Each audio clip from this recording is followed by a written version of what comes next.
Hi, everybody. My name is Jason. I'm Jaden. I'm Eli. And we are the Yahuwah and the Torah channel. And we thank you guys very much for hanging out with us. We are a little tiny family in the middle of a jungle, out in the middle of kind of nowhere. And we are just hanging with you guys. And we appreciate it when you guys pull up your chairs to our little tiny table that we have and hang with us. We definitely invite you as our family. And you are definitely in the inn of Boss Clan. And we hope that you guys would take us into your family and take us to with you guys as well. And we are the family who believes what, gentlemen? The laws, statutes, and commands of our Creator are still around to this day, which are the Torah, the first 5 books of the Bible, Genesis, Exodus, Leviticus, Numbers, Deuteronomy, and that we should still be keeping them for all generations, that they were never abolished. We also believe that our Creator's name is Yahuwah, not God or Lord. That is a title, because I am that I am is Yahuwah, and that is his actual name. We believe that his son is Yahoshua, not Jesus, because there were no J's in Hebrew, so it is impossible for his name to have been Jesus. We believe that he died for our sins. Nice. Very nice, Mr. Eli. Jay, do you got anything else? How you doing? Good. Everyone all right? Yep. You guys get a good night's sleep? Yeah. You guys refreshed? Ready to rock the day? All right. Well, this is Yah's Scriptures. This is the greatest English translation that you will find anywhere. It's 103 books. It's a 14.5 font. Bigger font than you'll find in any complete Scriptures. This not only has the restored names of our Creator and His Son and all the forefathers, everyone prior to this, it also has the Apocrypha, which is the books that have been ripped out of Scriptures that have been hidden from us, and they are all restored. And inside of these, you will find the Testament of the 12, which is great. You will find all of Jasher and Enoch and all these different books that are, a lot of these books are referenced in Scriptures. And so why we don't have them, it's a mystery to us, but they are back now. Guys, this will be in a June delivery, first come, first serve on this. It will be to us at the beginning of June. We'll have it to you guys hopefully by the 15th of June. This is now a firm schedule. It is a firm date. Everything is 100% as this is going. Guys, this is revision 5 of Yah Scriptures, completely free of charge. It is it's the PDF. You can grab this. It's free of charge. It's under 20 megs. So you guys can email this to people. You can send scriptures out. Right now, we're giving away about 13 free Bibles a day is what it is coming out to right now with our PDFs. And so that is across different platforms. So when it averages out, that's it's not too bad. So it's 13 free scriptures a day is what people download across the networks. And you can also grab the Apocrypha. It's not as, it doesn't have as many downloads, but it is definitely a very loved download. People are grabbing that, and again, both of them are small enough that you guys can pass these around and get people these scriptures, and try to convince them to read this, because this is the word of our Creator. It's His love letter to us, and it's not going to do us any good if people don't actually read these things. Okay, eSword is also available as well for everything. Now, if you guys would like to grab a couple of smaller books for your libraries at home, these are available right now. These shipped from Amazon. These are the restored names scriptures as well. And we're also looking, if anybody is wanting to help us with some Brothers in Chains, we would like to get a few of these into our Brothers in Chains. And so if anybody out there wants to basically equip these guys with them and want to order, say, like 10 books, send me an email, jboss008@gmail.com. And we will facilitate it. We have lists of guys right now who are ready for these. We'll take them. And when we get Yah Scriptures in, these will be going to all the prisoners. So the 103 book version, which contains all of these other ones, will be getting in. So, guys, with that, we hope that you guys will help support this prison ministry and help support your guys' family by reading the Word of Yah. Okay, gentlemen, we are into the 3rd chapter of SHEMU'EL. 2nd Shemuel. Jade, can you give me a recap of where we are at and what's happening? Shaul died. David became king in Judah. Hit one of his children, Shaul's children. Started taking over Israel. Then they're fighting there in the middle of a war between David and Shaul's children, and they're trying to take control of both parts of the land. So they're fighting for possession of whoever's king. You guys remember who is Shaul's kid that took over? What was it? Ishbosheth. Ishbosheth. Yeah, did you remember that? I knew it was something close to that. All right, you guys ready? Yep. Okay. And the fighting between the house of Shaul and the house of David was long drawn out. And David continued to strengthen, but the house of Shaul continued to weaken. But he refused to turn aside. And sons were born to David in Hebron. And his firstborn was Amnon by Achinoam, the Yisraelites. And his second, Kilab, by Abigail, the widow of Nabal, the Carmelite. And the third, Absalom, son of Maacah, the daughter of Talmai, sovereign of Geshur. And the fourth, Adoniah, son of Kagath. And the fifth, Shephatiah, son of Abithal. There we go. And the sixth, Yithream, by David's wife, Eglah. These were born to David in Hebron. And it came to be, while there was fighting between the house of Shaul and the house of David, that Abner was strengthening himself in the house of Shaul. And Shaul had a concubine, whose name was Ritzpah, daughter of Aiah. And Ishbosheth said to Abner, "Why have you gone into my father's concubine?"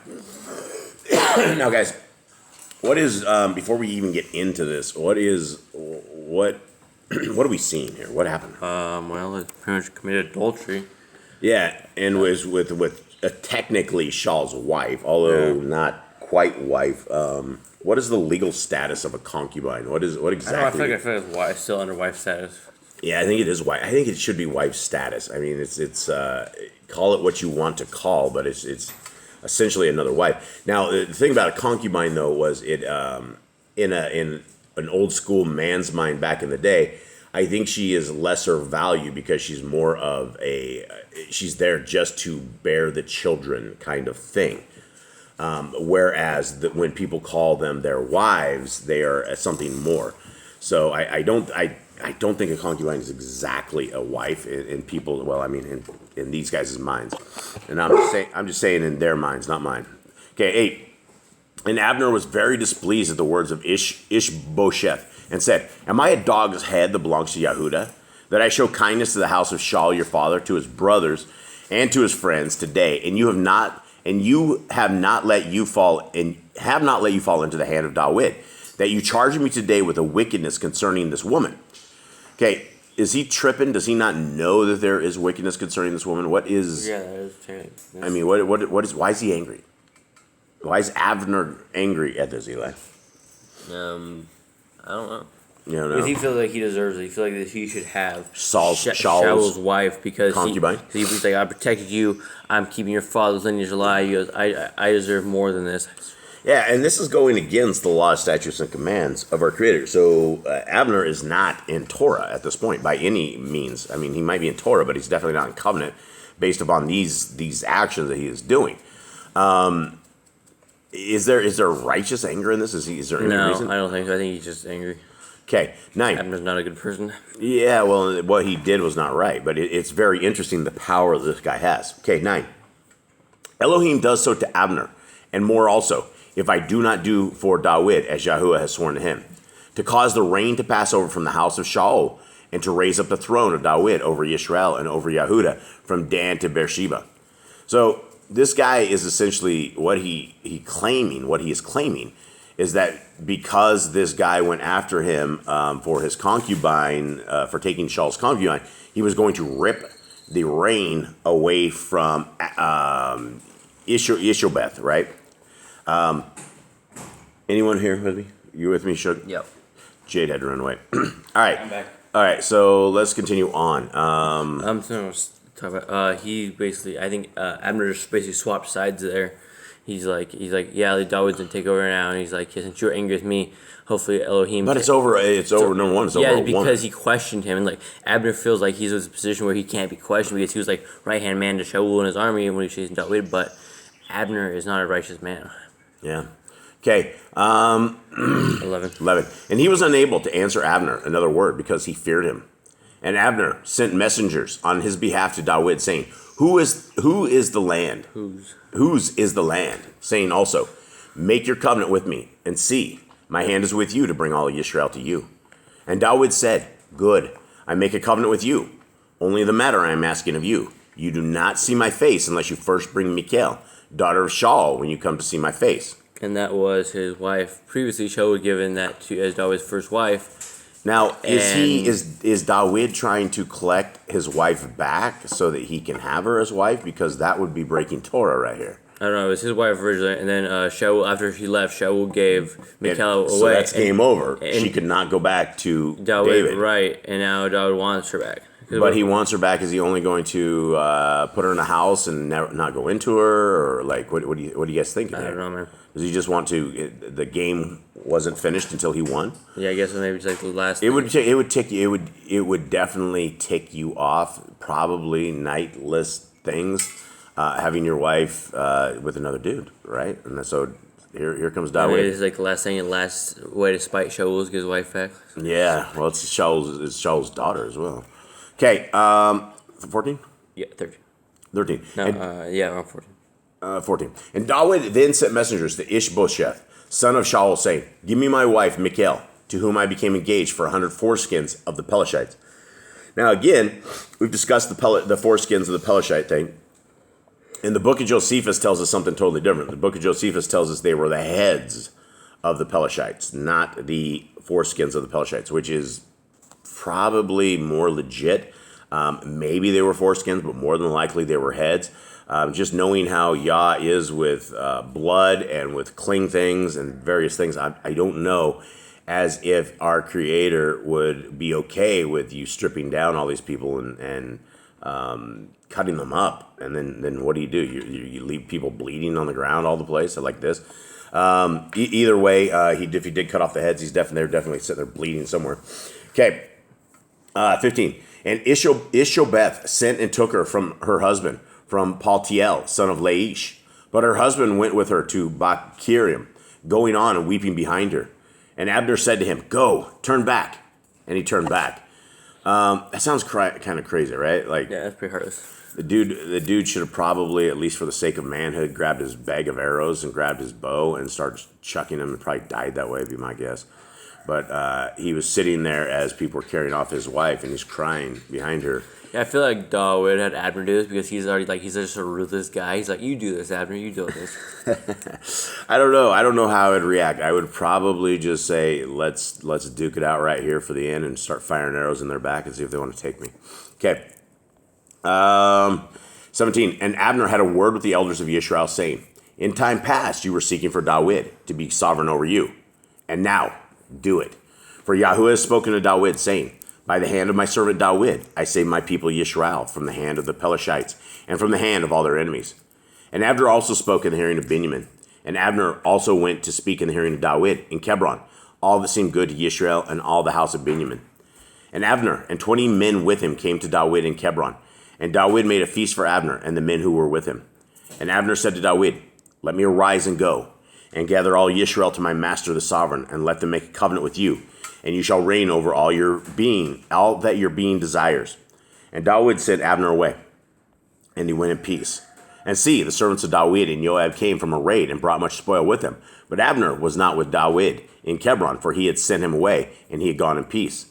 And Joab and all the army that was with him came, and they reported to Joab, saying, "Abner, son of Ner, came to the sovereign, and he sent him away, and he is gone in peace." And Joab went to the sovereign and said, "What have you done? See, Abner has come to you? Why is it that you have sent him away, and he has already gone? You know that Abner, son of Ner, came to deceive you, to know you're going out and you're coming in, and to know all that you are doing." Now, why does Abner have a beef with any? I mean, what's Abner have a beef with here? I mean, why is he? I don't know. Joab doesn't like it. Joab hates the guy, right? He killed his brother. Mm-hmm. He wants to get vengeance on this dude, and Joab is very loyal to David. Yep. Okay. Joab then left David, and he sent messengers after Abner, who brought him back from the well of Sirah. But David did not know it. Thus Abner returned to Hebron, and Joab took him aside in the gate to speak with him privately, and there struck him in the stomach, so that he died for the blood of Asahel, his brother. And when David heard it afterwards, he said, "My reign and I are guiltless before Yahuwah forever of the blood of Abner, son of Ner. Let it rest on the head of Joab and on all his father's house. And let there never fail to be in the house of Joab one who has a discharge or is a leper, who leans on a staff or falls by the sword, or who lacks bread." That's quite the curse. Yeah, that's terrible. Right? If you're you did a curse to somebody, make sure there's always somebody in the house that has a discharge, or they're a leper, or they're crippled, They fall by the sword. or falls by the sword. I don't know what Or falls by they're the sword, or they're hungry. killed, I think is what they're saying. Yeah. Or they lack bread, or they're hungry, right?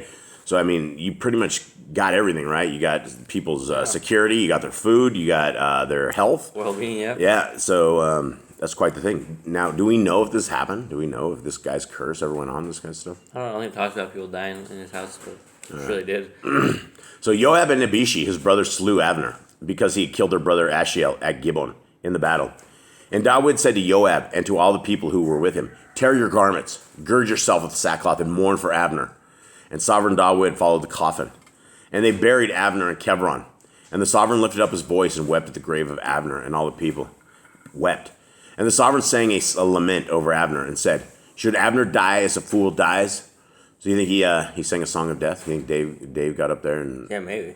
I mean, was it the Dave band that day? Yeah, maybe. What do you think? What kind of song? You think it was like a full-on thing? He had music, or he just sang a song of sadness? Yeah, I think it's sadness. I think you're going to the song. Well, the words are, "Should Abner die as a fool dies." Okay, 34. Your hands were not bound, nor your feet put into your shackles, as one falls before sons of evil. So you fell. And all the people wept over him again. And all the people came to David to eat food while it was still day. But David swore, saying, "Elohim do so to me, and more also if I taste bread or whatever else till the sun goes down." Now, we've heard those words before. Where do we hear those words? Jonathan. It's Shaul. Oh, yeah, That was Shaul who said that. Shaul, and then I think David does it later, I think, as well. For his kid, right? Yeah. Okay, 36. And all the people took note of it, and it was good in their eyes, since whatever the sovereign did was good in the eyes of all the people. And all the people and all Yisrael knew that day that it had not been the sovereign's intent to kill Abner, son of Ner. The sovereign also said to his servants, "Do you not know that a prince and a great one has fallen in Yisrael today? And I am weak today, though anointed sovereign. And these men, the sons of Zeruiah, are too harsh for me. Let Yahuwah repay the evildoer according to his evil." Now, this is a warrior. This is a soldier of death. David is a killer. He's a killing machine. And his comment at the very end is that these men, the sons of Zeruiah, are too harsh for me. Right? And this is a dude who had to, David had to make some very difficult decisions on people to kill and people to heal and people to keep alive. What do you guys make of this final point on this? He knows what he has in his arsenal now. He now has Joab and his other brother, and they are evil, right? They're people that he told Abner he could live, and told Abner thank you for doing what he did, and he just sent him off, right? And then they bring Abner back, like, "Oh, Sovereign wants to see you," and they kill him before he ever gets in the gate of the town. So he knows these dudes are very evil, and he has weapons of mass destruction on his team. He has weapons of mass destruction. Yeah, dude, these dudes kill a lot of people. Hey, they were looking for the weapons of mass destruction in Iraq for like 15 years. They never found it. That's what I'm saying. These are actually the weapons here. Dude, you should have seen the hoaxes they had on TV. We all thought Saddam had ambulances full of weapons of mass destruction driving around, and we were bombing them all, and we're just like, he's about to kill us all. And the dude is like, they found him in a rabbit hole in the ground. Okay, all right, guys. Well, that's with that. We thank you guys very, very much for hanging out with us. We appreciate you all. We hope that you guys have a wonderful day. Much love, and we're out. All right, shalom.